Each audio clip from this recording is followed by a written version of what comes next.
Be confident, be bold, be authentic, but don't forget to take action. This is Ordinary to Badass, where our stories empower women to step into the spotlight of their own lives and pursue what they're truly passionate about. It's time to step into the arena and become more than just extraordinary. It's time to become a badass with your host, Marie Sonneman.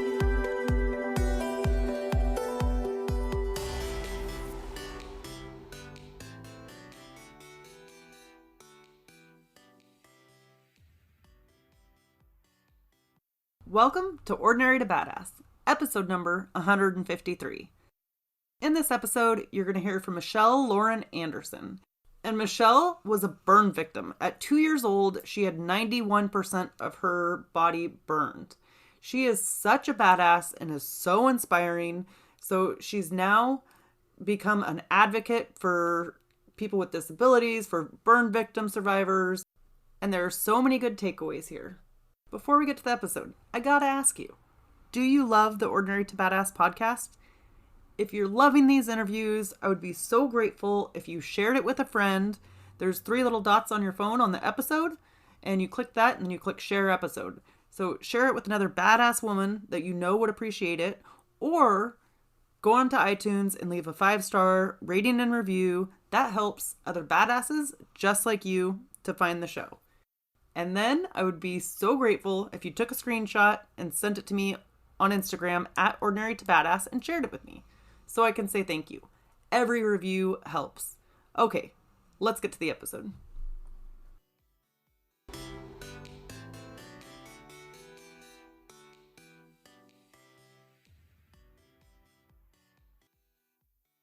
Welcome to Ordinary to Badass. Whether you're ordinary or badass, I'm so glad you're here. Today's guest is Michelle Lauren Anderson. Michelle, thank you so much for being here. Excited to have you on the show. Thank you for having me. So before we go any further, I've got to ask you, do you consider yourself ordinary or badass? Well, I definitely don't consider myself ordinary, so I'd have to go with badass. Awesome. Have you always felt that way? I think to some degree. I think as we'll dive in, I've been through a lot in my life, so I've always kind of been the one that hasn't really fit the ordinary, normal stereotypes at all. And so, yeah, I would say so. What is something that you have done in your life that has helped you to feel badass?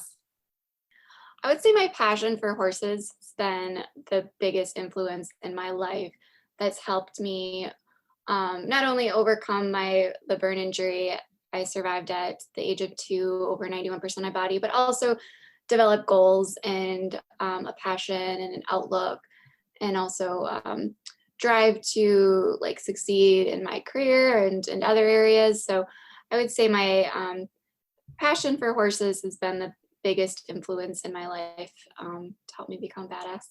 Awesome. So, and I am a big believer of passions or things that just light you up and bring you joy. Absolutely. Do more of those. Do the things that feed your soul, for sure. Yes, exactly. So Michelle, can you tell us a little bit about yourself? Yes. So I'm Michelle Lauren Anderson. I am a burn survivor. I was burned at the age of 2, over 91% of my body. And I am now do a lot of writing. I've been working on writing a book, but I also have a lot of blogs on my website called Survivor Not Victim. I'm also an equestrian, and I teach a lot of therapeutic horseback riding as well as equine assisted activities. And then I also currently work as a business analyst as my main job. But yeah, I'm located in Minnesota. That's pretty much it. I have identical twin sister as well, and that's about it. So you said that you were a burn survivor, and that happened at 2 years old. Is that right? Yes, correct. How did that impact your life? Yeah, I would say it's impacted every aspect of my life. If you would have asked me in college or as a teenager, I would have been in complete denial and been like, no, it doesn't impact me. I'm fine. But it's impacted my ability physically. It's impacted my mental, emotional health, whether I want it to or not, and so it's impacted my career path. So yeah, it's really impacted my life altogether. Physically, like I have to be very mindful. Like I don't do well in extreme temperatures because where I have skin grafting, I don't sweat. And then I also have to be very careful with extreme cold because I don't have the same tissue to protect me from the cold. I have to be very just careful with overdoing my body physically because I'm prone to get like open wounds. And then I also have some chronic pain associated because of the joint changes that happened with my burn injury. And then also, mentally, emotionally, I had to have a lot of surgeries growing up because I was burned at such a young age, and that, takes its toll on somebody. And then also dealing with the how people treat you when you look different and you have scars, um, and dealing with the public, I guess, in that way as well. So yeah, it's affected my life in every area, but it's also been given me a lot of purpose and drive to help others that have been through the same or have been through their own traumas. And it's helped me become very involved in the burn survivor community, as well as led me to my passion in equine assisted activities and therapies, as well as now I've been getting more involved in the service dog community. And so if it wasn't for my burn injury, I wouldn't be as passionate probably about giving back in those communities either, because it's those communities that have helped me so much. Yeah. You mentioned how people treat you when you have scars. How do you overcome that, or how are you resilient with that? And, what has been your journey? Yeah. So the Phoenix Society for Burn Survivors, they're a great organization. I recommend checking them out. They teach what's called rehearse your response. And when I was younger, I kind of felt like obligated to just answer questions people did. And I didn't realize that I had the power to kind of set my own boundaries and how I share my story and what I share. Rehearse your response is a tool where you basically practice what you're going to say and prepare for someone before they ask. Um, so that way you're prepared and you don't, especially with an emotional thing such as any trauma or burn injury, someone asks and you may get defensive, or you may not know what to say, or you may like kind of give maybe a little bit too much information for the context. So first response is just like a 1-2 line, like what happened. So for me, is I was burned when I was 2 years old in a house fire. I'm doing great now. Thank you for asking. But then there's also, I can recognize like something that I've learned is if it's a safe space on when do I feel comfortable sharing more. So if I feel very safe and accepted, like I'm very open about my burn injury.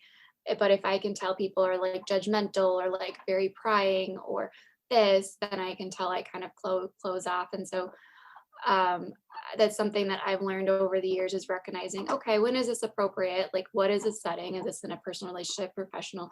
And then also, is this a safe space for me to go into detail about it without having people like ask more questions that I may not be ready to answer?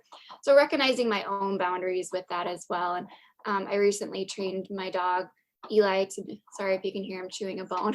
Fine.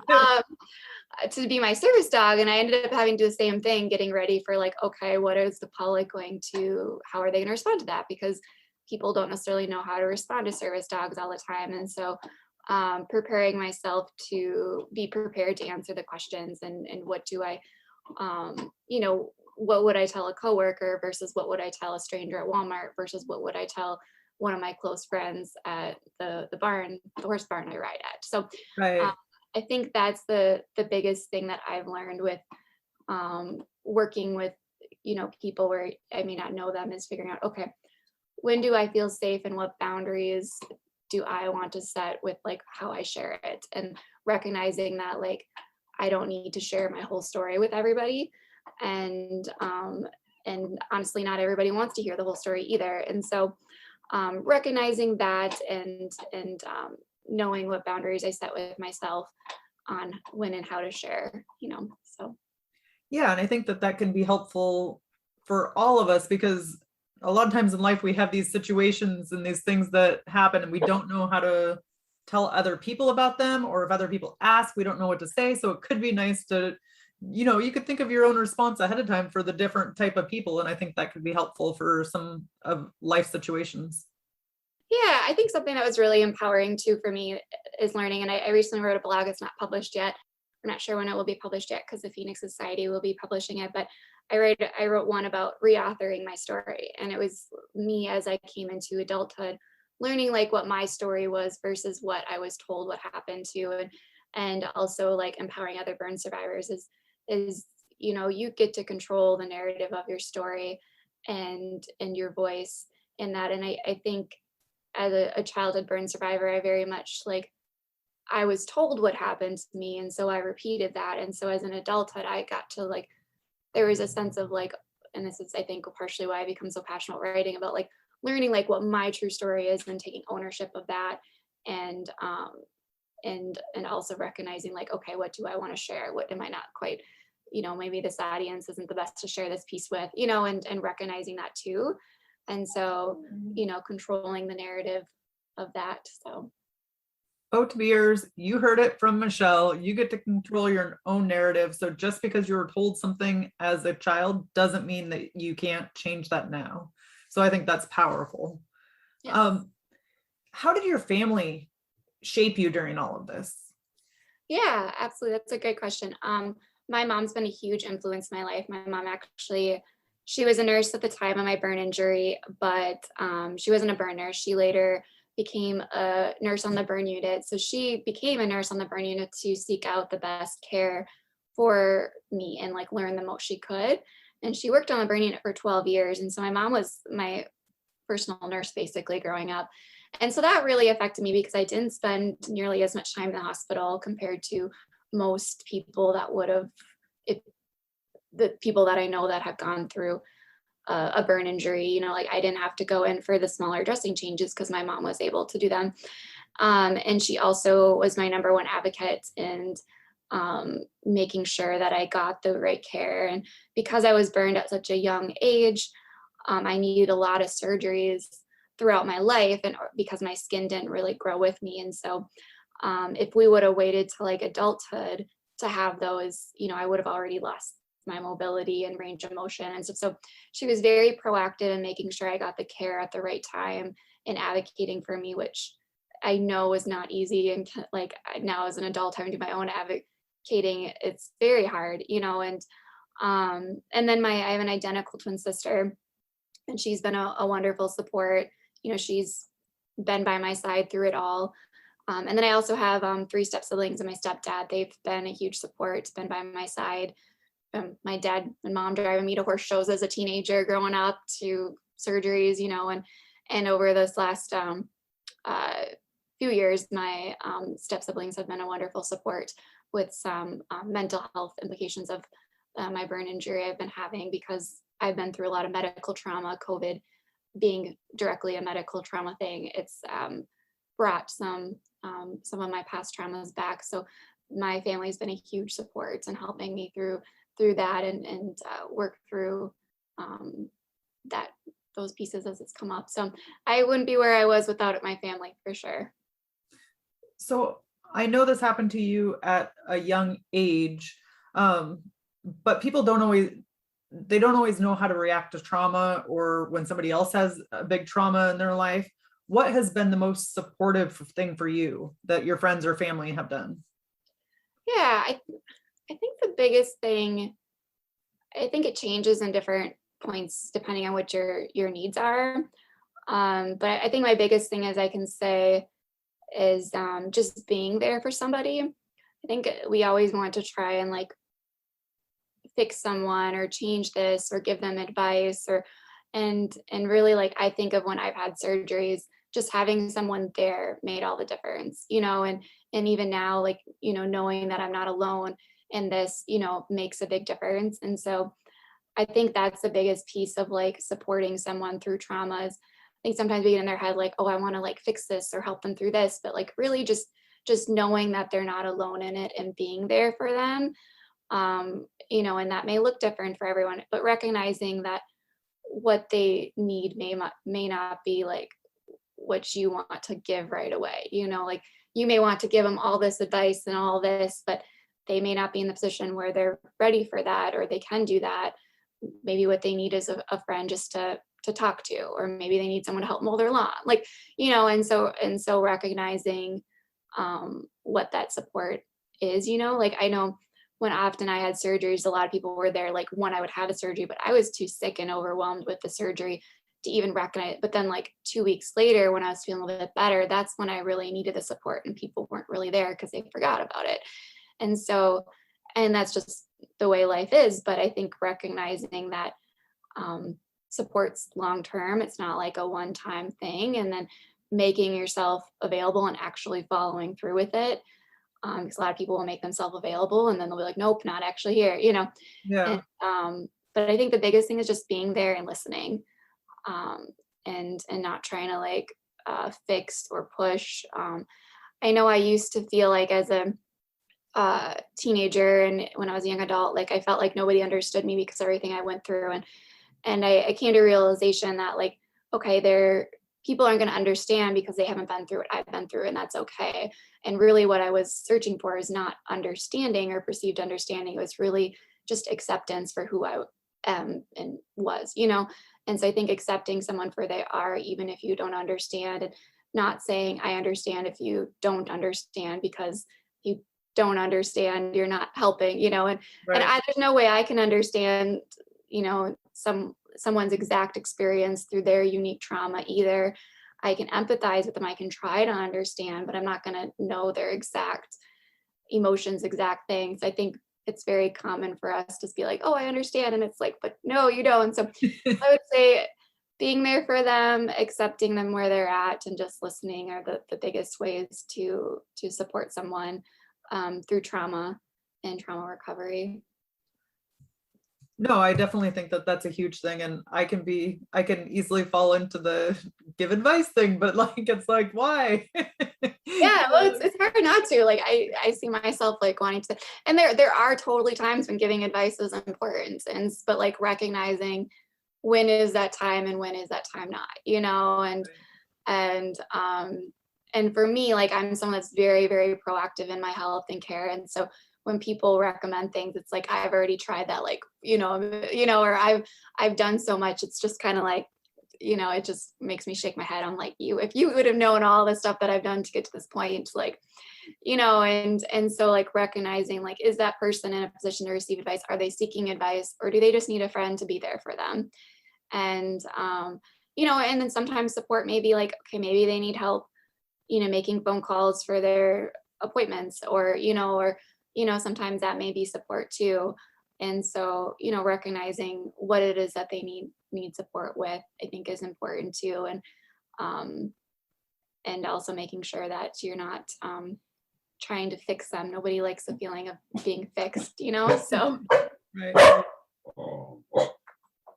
So you've been on a journey for a long time, and it's easy to see you today and see how like strong and badass you are. But I'm sure that there have been like hardships along the way. What have you done to be so strong, or to have such confidence or a strong mindset? yeah, I think it's a constant journey. Like my life and journey is still playing out, right? And I would say a lot of the stuff we've kind of already talked about, but like pursuing a passion's been huge. I think of when I have had struggles. Um, a mentor of mine once told me that, like, when you're going through trauma or hardships, it tries to suck all the joy and light out of you. And so doing the things that bring light in your life is extremely consumed, by that darkness. And so for me, making sure I do the things that bring me light and be around people that do, because it can be, very consuming. Especially we look at how traumatic COVID and this has been. It's important to make sure that you're doing the things that bring you light. I would say, making sure I put in the time and work, even if I don't feel like it, Mhm. supports, boundaries, acceptance, I kind of talked about. Trying to think what else. I would say self-care and self-love acts are extremely important. And I found also in my journey is learning how to love myself in my journey, but also like learning how to own my story and own that, because think it's easy to be like, oh, I love myself now, but maybe not the person that went through all this trauma. So also learning how to love and own my story, and also give my inner child essentially the love that I, wish I had at those points. And then putting those acts into healing from my trauma as well, if that makes sense. I'm sorry if you can Yeah. hear my dog barking. So, What's your dog's name? his name's Eli. There you go. So it's always like this, where he's really quiet until we get him like something important. But it's how it Little goes. Ham. He just wants to feel included, right? Yes. So, There you go. yeah, so I don't think there's one thing that, makes someone strong. I think it's multiple things, and I think it's recognizing, when you need support and seeking that out. It's making sure you take care of yourself, and and doing acts of self-love, even if you don't feel like you love yourself in those moments, doing those acts to help you focus on developing that, making adaptations rather than just being like, oh no, I can't do this. So figuring out ways to do something, if you can't do it, being around supportive, good people, that's really important. So yeah, all those things. Okay, thank you.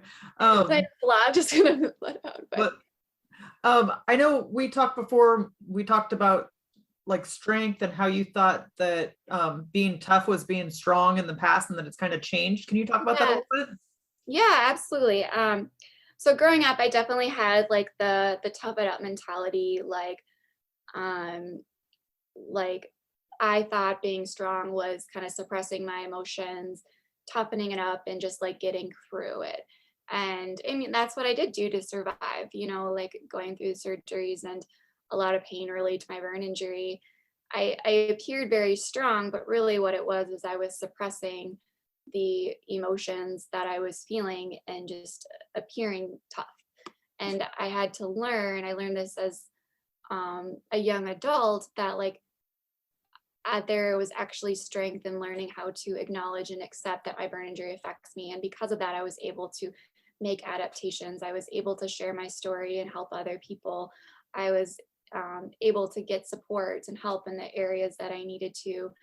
And so there's actually strength in the opposite of tough it up mentality, of like acknowledging that, what, this hurts, and I, need help in this area, or or just acknowledging that this really sucks sometimes, and so there's definitely this idea in our culture, especially, in mental health world, like toughen up, pick yourself up by the bootstraps and and be fine.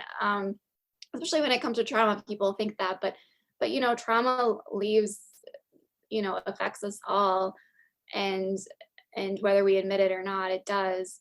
And acknowledging and accepting that it does gives us the opportunity to heal and grow, and then better be able to support and help other people.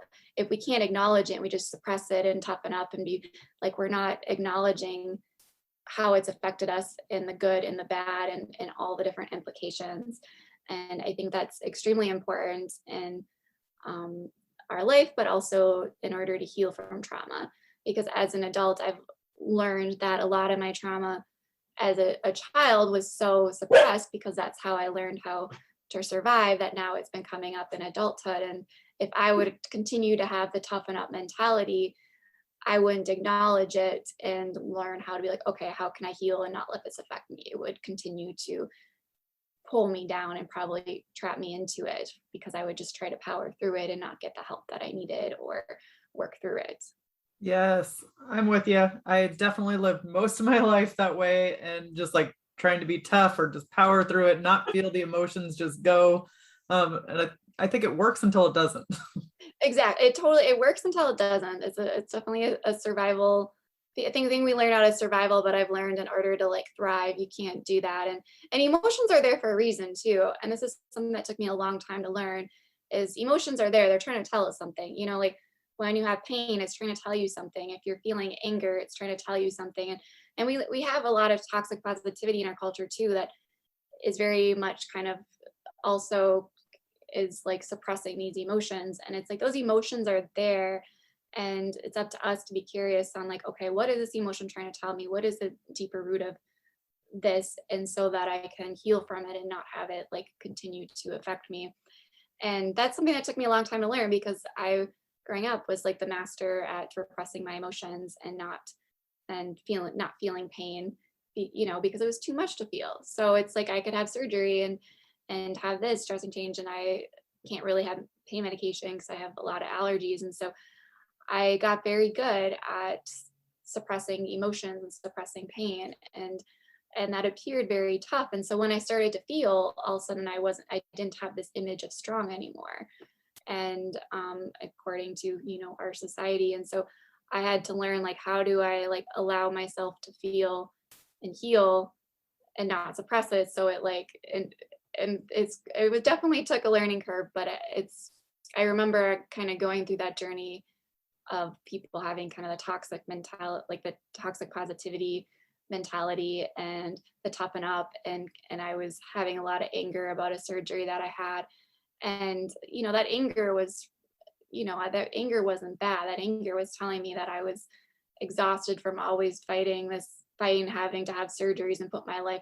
That anger wasn't bad. It was, how am I going to like cope with it and move from it and move forward. And I feel like people see negative emotions or emotions and they just like want to numb it or hide, or they don't know how to respond. And emotions are there for a reason. That's what I always tell myself. It's easier said than done, though. Right? But especially women, like it's so hard for women to show their anger or their emotions without feeling Yeah. like they're going to be judged, or we just learn like, oh, be a good girl, so it's hard to get used to being able to show your emotions. Yeah, absolutely. And for men too, like, I know they're becoming more mental health advocates out there that talking about men can show emotions, but men are very much encouraged to uh have the toughen up mentality. And that's why people don't open up about depression or their struggles, is because they have this, oh, we gotta appear tough and be fine, and then they do, and then someone like kind of shuts them out because of it. And so I'm all like, can be a very deep person, so I'm all for like, let's be honest, let's get to like, let's talk about this stuff, and help each other and support each other.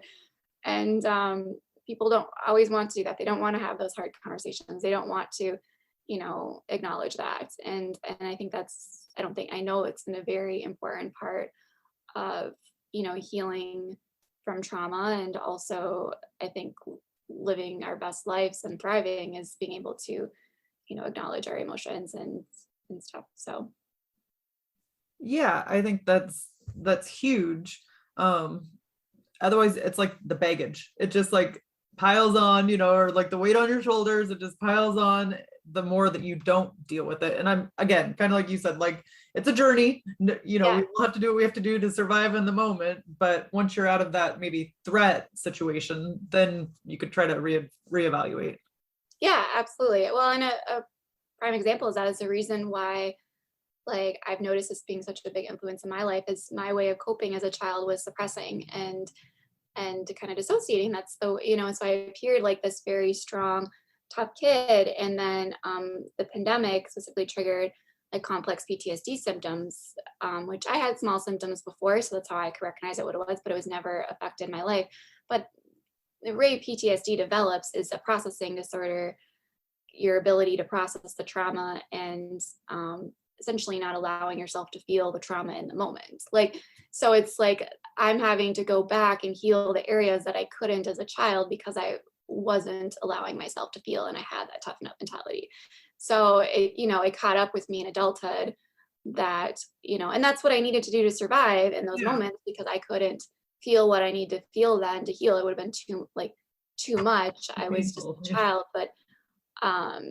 But now I've been having to do all that like emotional mental work of healing those emotional wounds that I had as a kid related to my burn injury, because I couldn't feel them when I was younger. And in our world, we want to like put a band-aid on it and pretend it's fine. And I can guarantee you that's not how you heal from PTSD, is put a band-aid on it and pretend to be fine. Like, you have to acknowledge it in order to get support and help, and also learn coping skills, and also to process the trauma in a healthy, not overtaking way. And if I just had the toughen up mentality with it, there's no way I would be able to work through what's been coming up and how I've been making my way through that.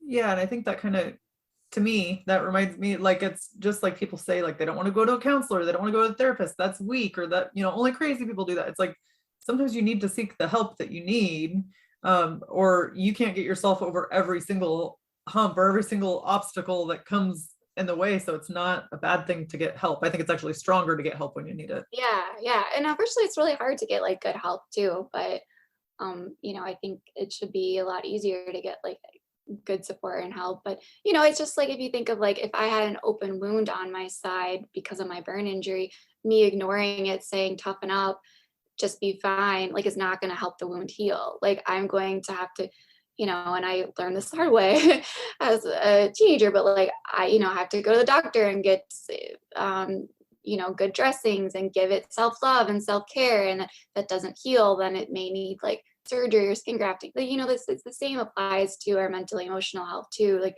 we have to attend to it and give it the care and love that it needs to be able to stay healthy and thrive. And I think people want to like, shove it aside. We can't just ignore these other, these mental emotional wounds we have and pretend it's going to be fine. We Right. also can't fixate it and pick at it because then it's going to make it worse too. So, It's a balance. yes, yes. So, So let's pivot a little bit, if you don't mind. And I know that you recently wrote an article about ableism. Will you talk about that?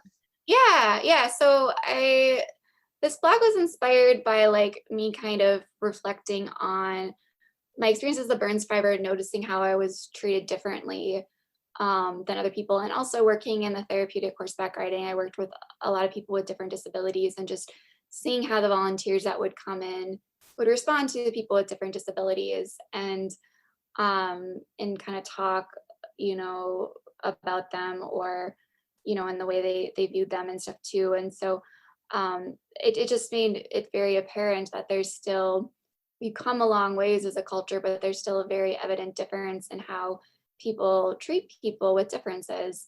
And also like now having a service dog, going places with him, like I don't appear very physically disabled. And so I've had multiple people ask me like, oh, who are you training him for? And so also like recognizing the how it's affected my life in that way. And I have visibles, but I also have invisible pieces too. And so recognizing that, how does it affect someone if their disability is visible and also when it's invisible? And so the blog starts kind of, I have two different blogs, but the one starts with me kind of reflecting when I was first in college and trying to figure out like, what did I want to do for a career, and realizing that there are certain things I couldn't do because of my burn injury. Like there's no way I could work with horses full time as I wanted to, because I don't handle extreme temperatures. And there is no way I could do like a lot of like certain physical labor. And now I have some chronic pain in my hands, so I have to be very careful and have a lot of computer adaptations. And so coming to terms with like, when I've looked at like jobs and career path, it's like, okay, how am I going to get these resources I need to be able to do my job? It's not a matter of like I can't do my job. It's like I need to be able to have a adaptive mouse and keyboard in order to be able to do my job. And people don't really understand that still, unless if they've experienced it themselves. And we have the policies in place to make it happen, to get those things, but like people don't really understand, let's say they've experienced it, that it should be a necessity in order to have, if someone's in a wheelchair, not being able to have basic accessibility, it's not fair for them. And so that's where it roots from, is kind of my journey with that, and talking about how we've come a long ways, but we still have a long ways to go in creating inclusivity and an inclusive environment for people in all walks and areas in life. And you know being willing to make those adaptations and see them, but also not let them define that, like not hold it against or define that person. Because there's been times where I acknowledge that, like, oh, I need this adaptive mouse, or like, oh, I'm going to use my voice to text because my hands are kind of bothering me today. And then people get kind of weird, or like, oh, I can do it. And it's like, no, I'm perfectly capable. Like, I don't want you to do it. And so recognizing that supporting someone and getting the accommodations that they need, and helping them get there, but also not like holding against them or being like weird, or like when I bring my service dog places, people like call out, or I had someone follow me once because they wanted to, and so treating them just like how you would treat an able-bodied person, and recognizing they may have limitations and need adaptations, but not holding it against them or defining them by it.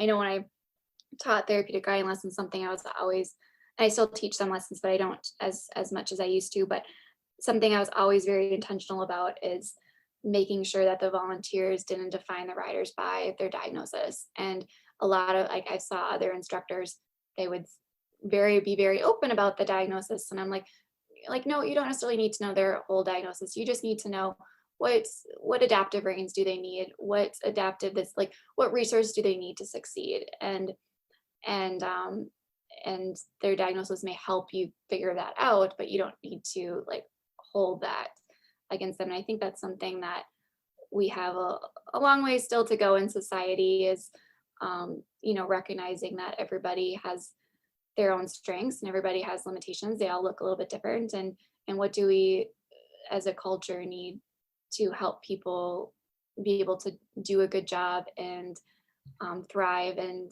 have accessibility and all those things. I hope that makes sense. I'm kind of Yeah. rambling. No, I want to dive in a little bit more on the limitations, but first, kind of to follow up on what you were just talking about, how do we become more aware? Yeah, that's a great question. I think just like educating yourself and doing like, research on, it's just like people of different cultures or different upbringings is making yourself aware of it, and um, as someone that's gone through burn injury, like I've been a lot of advocating, and I don't mind educating people to a degree, but it also is exhausting at times. And there's times when I just like want to do my job, and so like I think educating yourself, if you can ask questions if it's appropriate and okay, like, but recognize it's not that person's job to answer your questions, and so, recognizing that. But I think the biggest thing is just becoming aware, and also being self-aware on how you may treat people differently. And I would say that's the biggest piece. And how do you overcome your limitations? Yeah, I think it's been a big journey. I think of when I was learning how to ride, I would get like big sores on my legs from the saddles rubbing on the scarring. And so I had to learn how to make adaptations to different riding pants and try different like riding breeches. That's generally what you ride in for English. And now I have like custom garment that I can wear if needed, as well as like seamless jeans, and those make a big difference, but also being mindful of the text. A lot of it's trial and error, but there are like, good supports as well, like different medical resources. You can get the different adaptations as well, and people can get creative in making things. I think it's, just getting creative and figuring out, like my grandma was always a very good at creating things and like imagining things to make adaptations when I was really young. I don't remember this as well, but she made like an adaptive scissor, and like I had cast on my hand, both hands and legs for a while, and we put like adaptations onto paint, and that would have been the OTs and PTs on the burn unit that helped bring that to life. But my grandma I was very creative and stuff, I remember too, when I was younger, and so a lot of it's getting really creative, but also finding the people that can help you develop that. And doing the research and figuring out what's out there. Yeah, and unfortunately I don't have like a clear-cut answer. This is how you find a adaptation. It's a lot of trial and error to figure out what works for you, because everybody's different. Everybody has their own, unique limitations, and figuring out what works for you is different. Like for me with my computer adaptations too is a lot of like trial and error. Okay, what does this, and stuff too. And so yeah, I would say that's it. And like finding people that can mentor you and know a little bit more than you do. And with online nowadays, you can Google anything and find stuff too. And get involved in different communities, and reach out there. It's a great way too. Yes. I'm such a believer in finding mentors, finding people that have been through what you've been through or where you want to be, and like start absorbing their information. Um, Kind of along the same lines as the limitations, let's talk about getting unstuck or what you do to not get stuck, because I know most of us at some time or another in our life, we get stuck with different hardships or just different things. What do you do to get out of that? Yeah, that's a great question. Well, we were just talking about how I feel like this has been a year where a lot of people have had feelings of being stuck in some way or the other with COVID. Um, because we can't move as much, we can't go see people how we used to, and then then you got all the other implications with careers and life and family. So it's definitely, I feel like, a time where you can feel a little stuck. So I would say the biggest thing is to not feel stuck is having great people like around you to support and encourage you. I'm a big advocate in having support and community, and it's been a year where we've really lost a lot of community and there's a lot of division, and so making sure you have people that can help you recognize how far you come.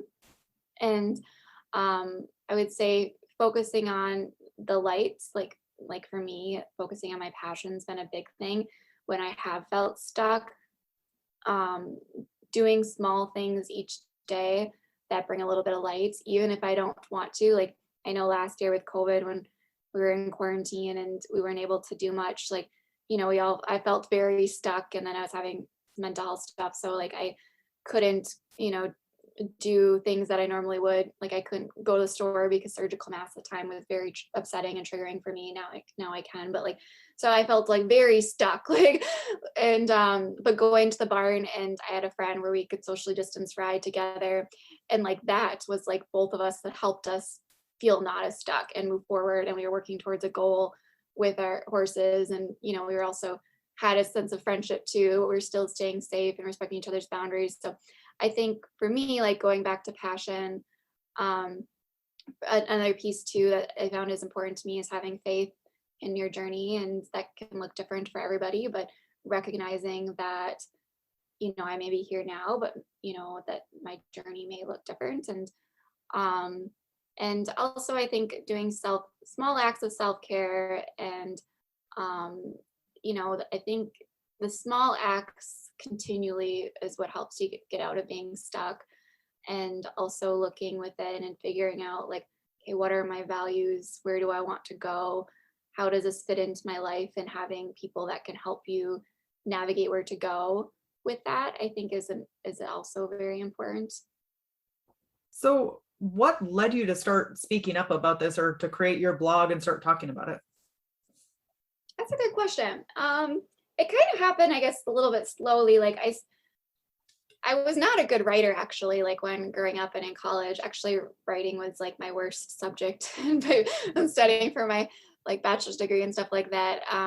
I've become a good writer because I enjoy it, and I like advocating and stuff. But like I was not naturally a good writer, and part of that I think was I fell behind a lot with my surgeries and the trauma. So I think like that affected, because now school and that kind of stuff comes way easier than when I was younger. But um, I got into it, I would say, right before I started grad school. So I have my master's in strategic leadership and business administration. And I wanted to share my story to be able to better like help people and articulate awareness. And then it kind of turned into where it started to become very like healing and cathartic for me.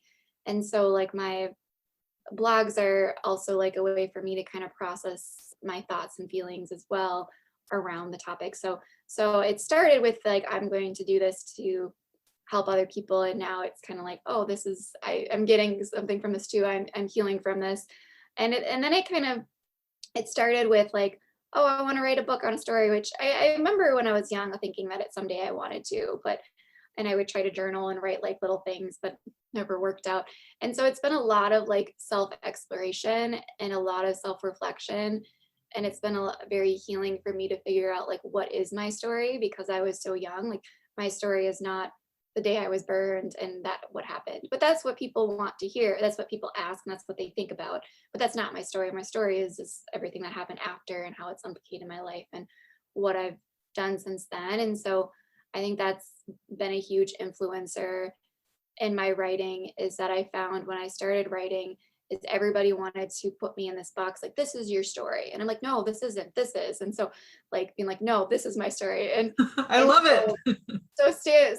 so a lot of like self-discovery and figuring out like what my story is and encouraging others to do the same, and going back to like what we talked about at the beginning is, reauthoring it as well, I think has been a huge influencer and continuing, but then also influencing others to look at their perspective in the world and how um, does their perspective affect their life and how they treat others and all those. So yeah, but I love writing. It's a lot of takes a lot of mental emotional energy for me to write like a good piece, so it takes a lot longer than I would like it to write a good piece, but I've learned to trust the process. Like it's not like writing a college essay where I can just like write it out and it's done, or something. Like I've learned that because it is my story and it's got a lot of meaning and messaging behind it, to trust the journey and the process of writing. And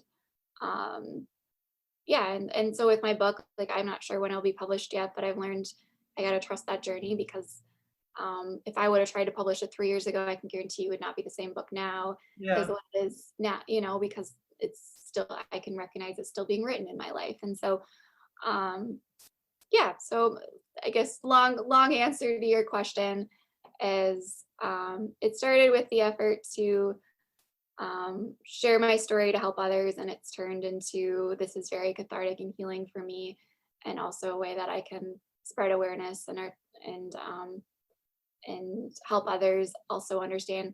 I felt very not understood as a young kid and child. And so I think it's also, this is my way of like sharing my story in a way to say, this is what my story is, and kind of at least feel like I understand myself and try to help others gain understanding. So Sounds like you're reclaiming your story. I like it. exactly. Yes, that's Oh, totally what it is. so tell us, when is your book coming out, and what is it going to be about? Yeah, my book's called Survivor Not Victim: Stories Behind My Scars and the Path to Thriving. I don't know when it's going to come out yet. It'll probably be another year or two. I have the manuscript pretty much like done, because I have over almost 300 pages depending on the formatting. So the chapter outlining and all that is pretty much done. It's just going through and doing like higher level edits. But like I said, I've learned, because it is my story and very personal, I can't like rush the process, because I found there's things that are still being written in my life, so I can't really write about them yet. So I don't want to put a date on it, but it should be, I would think in a year or two. So you Yes. can look on my website to stay updated, but I try to post blogs pretty regularly. And so those are all on my website, survivornotvictim.com too. Okay. Awesome. So let's end with a tip to encourage women who are in the arena fighting for the life that they want. Yeah, that's a good question. I would say don't give up. Don't be afraid to give it time. I know I've really wanted to rush the life process, and I want things to be done now and be where I want to be now. And that's not how life works. And so recognize that you may be on the right path and the right journey and getting there. You're just not quite there yet. And so, just give it some more time. You'll get there. And don't feel like you have to force things to happen on your timeline, because that's not how life works. I think COVID is a prime example of that. So I think that's something I keep having to remind myself is, I don't need to force things to happen. I can't force like a wound to heal. I can't force, this to happen or that, and so trusting the process and not being afraid to give it time, but continue, to put in the work and the effort and all that comes with it. So good. And how can we connect with you? Yeah, I would say my website, I do have like a Facebook page, mlauren, ml, survivornotvictim.com. And I also have that, or or that's not .com, but that's the Facebook. ML Survivor Not Victim would be what it's called. And then I also have that same on TikTok. And so that would be the best way to connect with me on my public pages there. So. Okay, awesome. Thank you so much, Michelle. You've been a total badass and I've enjoyed hearing your story. Yeah, thanks for having me. And with that, we'll end our show. To all the badass women out there staying in the arena, wherever you are, whatever you're doing, own it and get after it.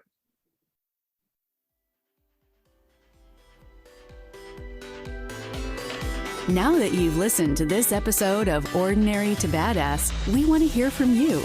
Go to our website, ordinarytobadass.com/podcast, and submit your own experience on how you took your life from ordinary to badass and get the chance to be on a future spotlight episode of the show. That's ordinarytobadass.com/podcast. While you're waiting for the next episode of the show, wipe off the sweat, dust off the dirt, and get back in the arena.